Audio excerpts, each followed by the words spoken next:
My life turned into a nightmare because of a simple garage gate. Something so ordinary, so harmless, and yet enough to turn my peaceful life into a battlefield against one of the scariest people I've ever met. I've been living for 3 years in a middle-class condo called Alameda das Flores. It's a nice place, with well-kept houses, blooming gardens, and a generally friendly vibe.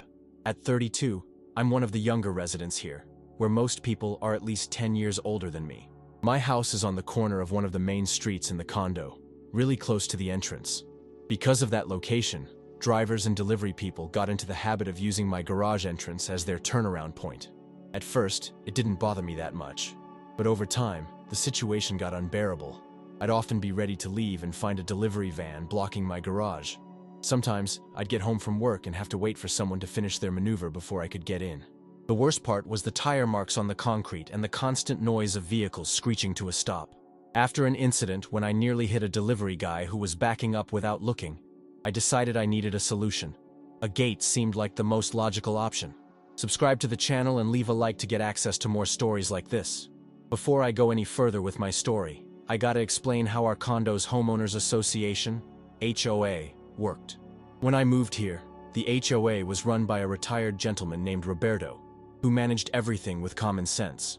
The rules were there to keep things harmonious and maintain the property values, but they were applied flexibly. Everything changed when Barbara took over as president about a year ago. A 58-year-old woman, with perfectly dyed hair and a permanent look of disapproval on her face. From day one, she made it clear that her mission was to raise the standards in the condo.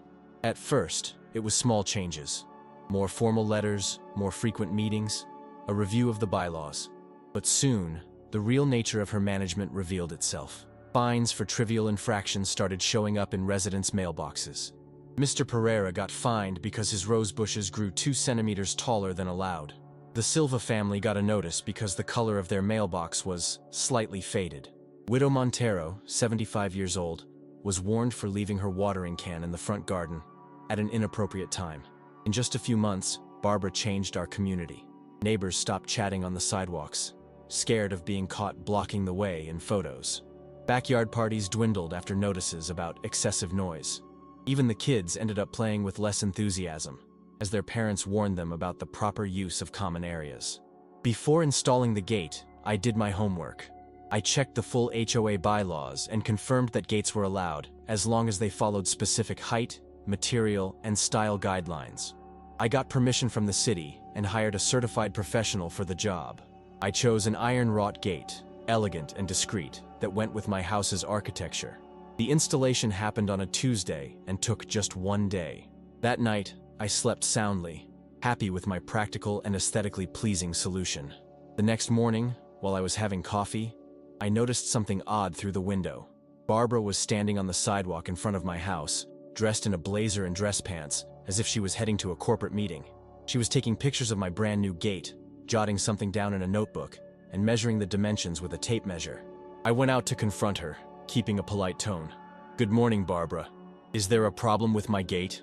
She gave me a hard look over her red-frame glasses. "I'm documenting this serious violation of the condo rules. You'll get an official notice later today." I tried to explain that I had checked all the rules and got the necessary permits, but she just raised her hand and cut me off. "Save your explanations for the HOA hearing. This is unacceptable." And just like that, without another word, she turned on her heel and walked away, leaving me stunned on my own driveway. As promised, the HOA notice arrived that very day. A formal envelope with the association's seal contained a letter detailing the so-called violation. Unauthorized structure that compromises the condo's aesthetics and could potentially lower the value of nearby properties. The letter demanded the removal of the gate within 48 hours, or else I'd be hit with a daily fine of $100. At the end, Barbara's fancy signature took up half the page. I decided to act rationally. I gathered all my documents, the HOA bylaws with the relevant articles on gates highlighted, the municipal approval, the architect-approved project plans, photos of other similar gates around the condo, and even a statement from the installer confirming everything was up to spec. The next day, I tried to talk to Barbara during her office hours at the HOA office, which was just a room in her house. I got there right at 2 p.m., with my folder of documents under my arm. "I've got proof that my gate is in full compliance with the rules," I explained. trying to stay calm as I spread the documents out on her desk. Barbara didn't even glance at the papers. With a quick motion, she shoved them back at me. "You're clearly trying to get around the rules with technicalities. The board already decided that your gate violates the spirit of the bylaws, regardless of all this paperwork." "But the bylaws are explicit," I argued. "And there are at least 5 other identical gates in the condo." "Those gates were installed before my term," she replied curtly. "We're raising the standards now. Don't worry. They'll be dealt with eventually, too."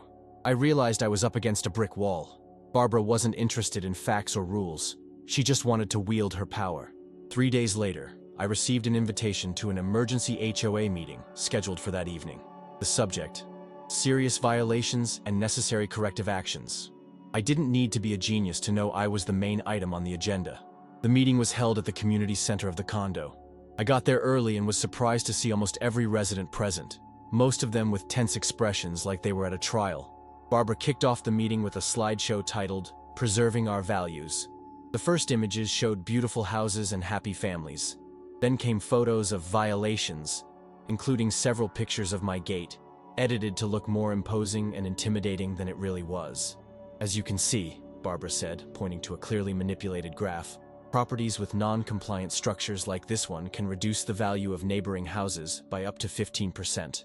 I tried to defend myself when she opened the floor for questions, but my microphone got mysteriously cut off. Some of the older neighbors tried to speak on my behalf, but they were quickly hushed. At the end of the meeting, Barbara announced the unanimous decision of the board. I would be fined $200 a day until the gate was removed. Plus, to ensure compliance, a security company called West Valley Security Services would perform regular inspections of my property. I left the meeting furious and determined not to back down. If Barbara wanted war, she was about to find that she picked the wrong opponent.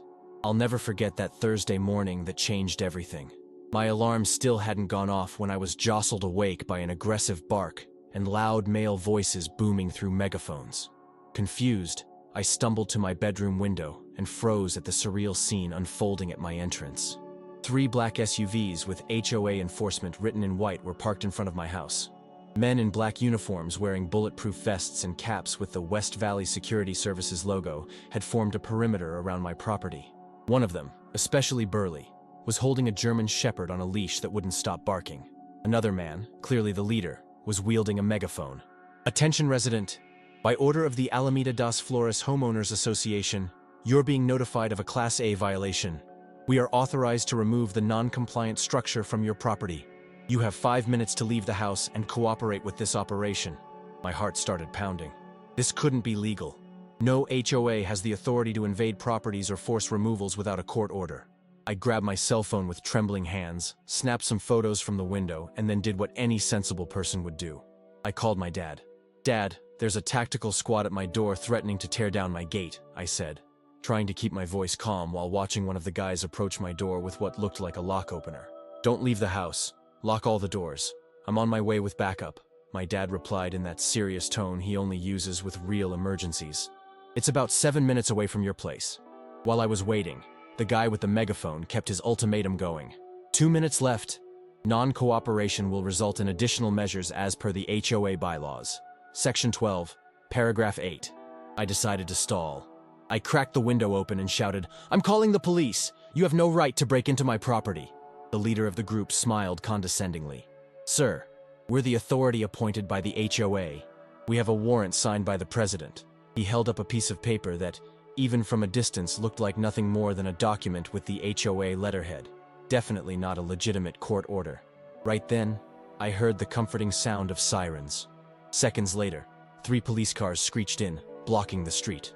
My dad, Chief of Police Richard Williams, was the first to step out, followed by Officers Michael and Thomas and 2 other officers I didn't recognize. The confident look on the fake security leader's face vanished instantly. The guy with the dog tried to back off toward one of the SUVs. "Police! Everyone stop and put your hands where I can see them," my dad ordered, his commanding voice echoing down the quiet morning street. "Let that dog go right now." The fake security guys exchanged nervous looks. The leader tried one last move. "Chief Williams, there's been a misunderstanding. We're just enforcing the HOA rules for—" "Identify yourself and show me your private security license," interrupted my dad, walking up with his hand on his holster.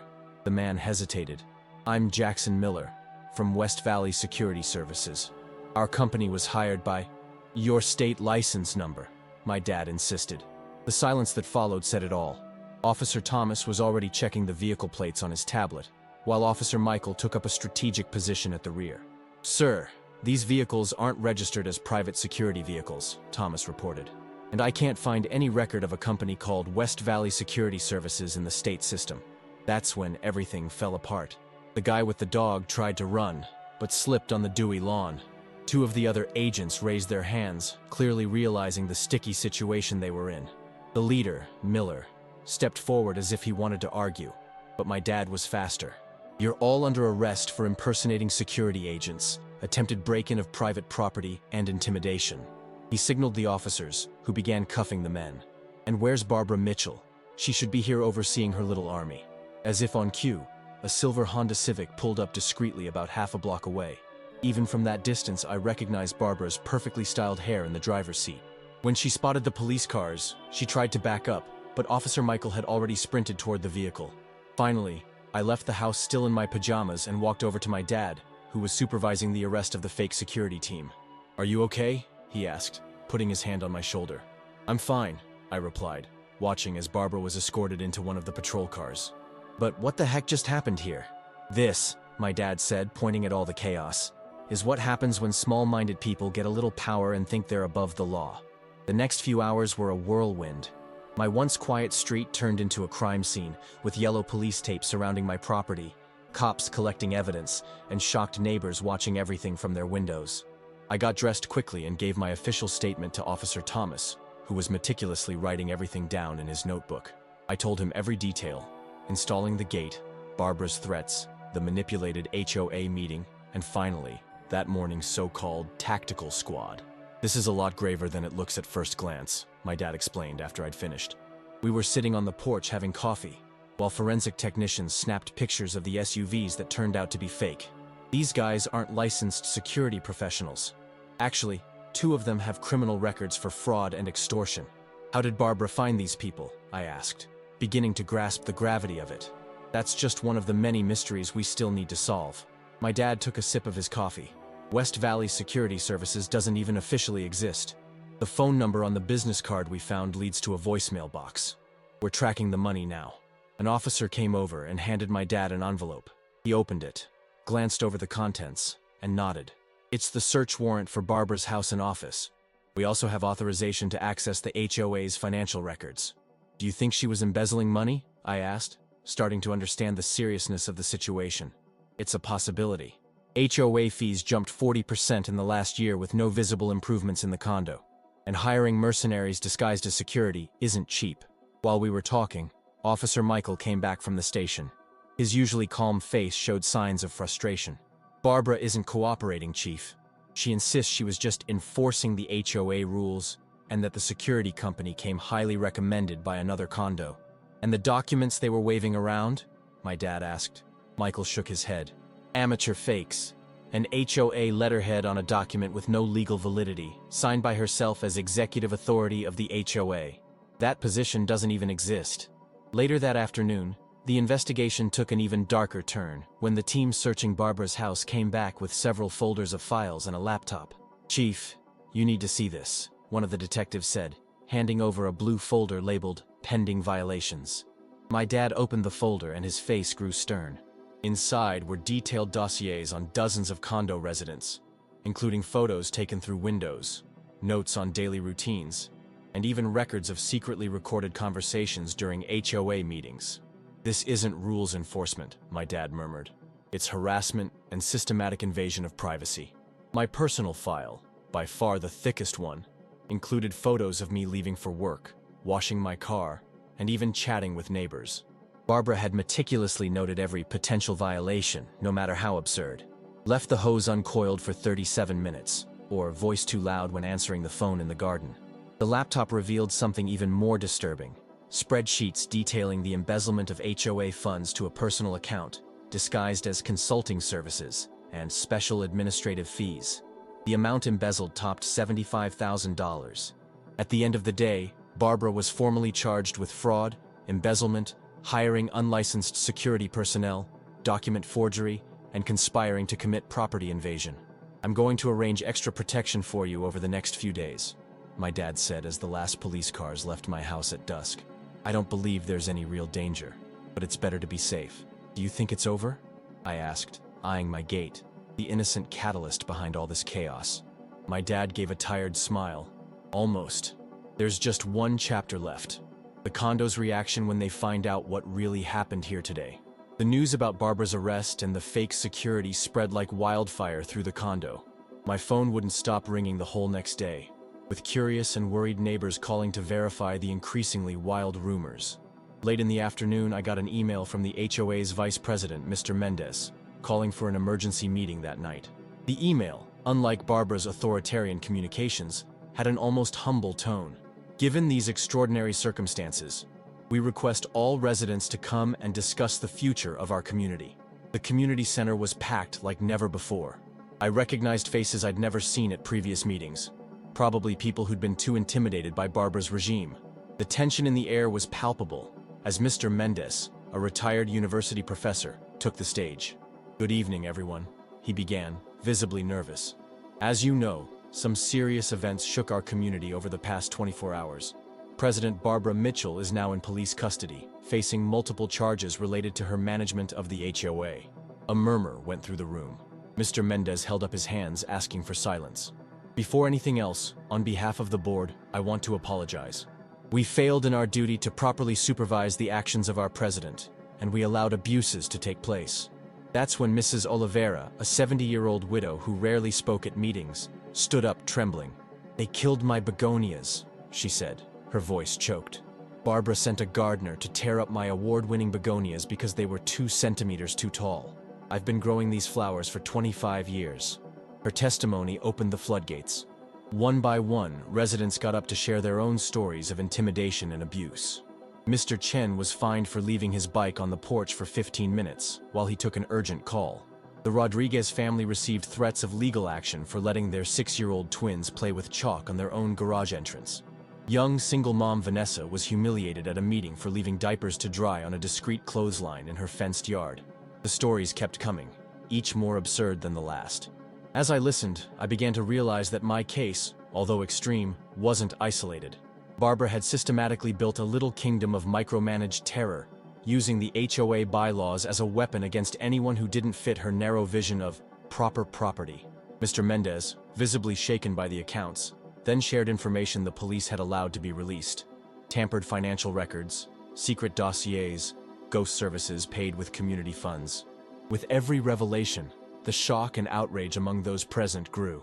"We found evidence that Barbara used over $20,000 of the reserve fund for personal renovations on her own house," he explained.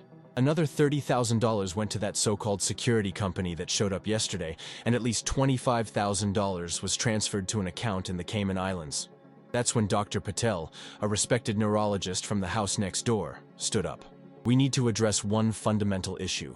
How did we allow this to happen? Barbara didn't seize power by force. We gave it to her, by our silence and inaction." A heavy silence fell over the room. He was right, of course. Most residents, including myself, had chosen the path of least resistance, avoiding conflicts and accepting the everyday little tyrannies until they became unbearable. "I propose a complete overhaul of the HOA," Dr. Patel continued. "New bylaws, new voting procedures, a new board, and most importantly, a collective commitment to never let one person accumulate so much power without oversight again." The proposal was met with enthusiastic applause. Soon, something extraordinary happened. Neighbors started offering one another support.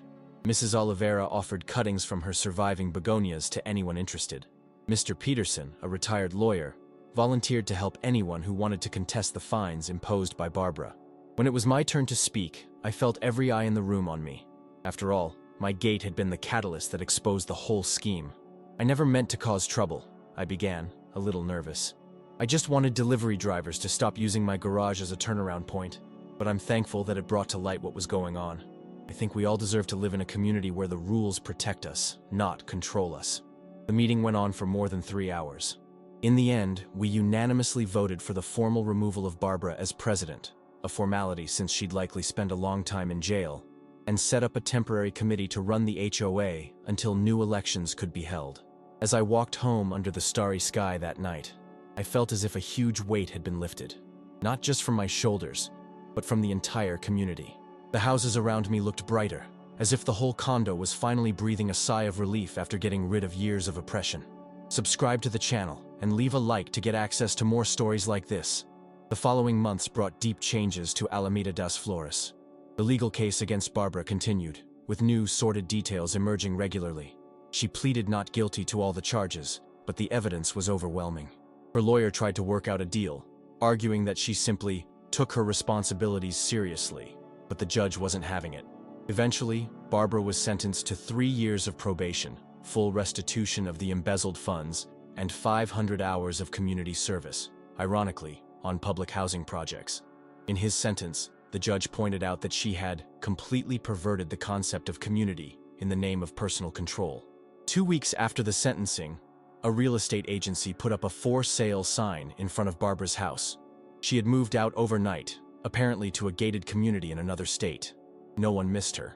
Meanwhile, my infamous gate not only stayed intact, but became a sort of symbol for the condo. At one of the first meetings of the new HOA, someone toasted to the gate that took down a dictator, prompting laughter and applause. What was even more surprising was the domino effect that followed. A week after Barbara's case was wrapped up, Mr. Peterson installed a gate almost identical to mine. The following week, the Rodriguez family did the same. In 6 months, at least 15 houses in the condo had installed similar gates. All fully in line with the new HOA guidelines, of course. It's functional and it looks good, Mr. Chen explained as I admired his new setup. Plus, it's a daily reminder that we should question abusive authority. The elections for the new HOA board brought an unexpectedly youthful change. Instead of the retired folks who had traditionally run the association, the residents elected a diverse group that included young parents, mid-career professionals, and some well-respected seniors. I was even asked to join, but I chose to stay on as an occasional consultant. My brief fame as the gate guy was enough for me. The new bylaws, drafted collaboratively over several open meetings, drastically cut back on aesthetic restrictions and put more emphasis on security, sustainability, and community spirit. Fines for infractions were slashed, and a transparent appeals system was set up. More importantly, the new document included explicit safeguards against the type of power abuse Barbara had practiced, with term limits and financial transparency requirements. About a year after the gate incident, as it came to be known, we organized the first annual Neighbors Festival. The streets were closed to cars, food stalls run by the residents popped up, and kids ran freely between houses without fear of being reported. Mrs. Oliveira won first prize in the gardening contest with her reborn begonias. The teens in the condo even formed an impromptu band that played until dusk. My dad showed up at the festival in plain clothes, with no hint of his authority as police chief, except for his naturally watchful demeanor. "You've transformed this place," he commented as we strolled together, taking in the celebration around us. "I didn't do it alone," I replied. "It was the gate." He laughed and patted my shoulder lightly. "Don't underestimate the power of someone who refuses to be bullied. Your gate wouldn't have meant a thing if you'd caved to the pressure." That night, sitting on my porch watching the moon light up my now famous gate, I reflected on how something so simple had sparked such a profound transformation. Barbara, with all her pettiness and thirst for control, had unwittingly catalyzed the rebirth of a true community. They say good fences make good neighbors. In our case, it was a gate that taught us the value of peaceful resistance and the danger of tolerating small tyrannies. More importantly, it reminded us that a genuine community isn't defined by rigid rules or a uniform look, but by people coming together to stand up against injustice. As I closed the door to go inside, I noticed a car slowing down in front of my house. For a moment, my heart raced, old anxiety kicking in, but the driver simply smiled, waved politely, and kept going without using my entrance as a turnaround. I smiled back, satisfied. Some battles, no matter how small they seem, are totally worth it. Subscribe to the channel and leave a like to get access to more stories like this.